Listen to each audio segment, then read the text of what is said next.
Welcome back, everyone. This is this 1929 Gibson L5 that I'm redoing the inlay completely. I'm sure I'm the third, at least the third or fourth person in the last 90 years to take a run at this job. Look, what I have here is basically a capo with an over-radiused wooden caul.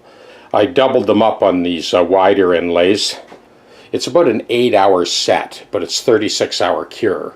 So I'm getting all of the gluing operations done first, and then we'll clean up the fingerboard, level that inlay, respecting that original radius, and install all new frets. And as always, for the Patreon subscribers, they'll be getting a play-by-play, step-by-step.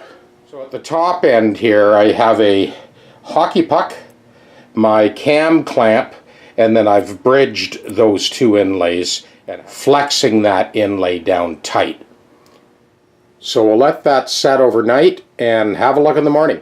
This is a long-time customer of mine. Paul dropped this off last week. This neck is not really behaving itself. It's not really the same treble side to bass side, so this is definitely one of those dress the frets under load situations. So one of the trickiest fret dresses that you'll ever come across.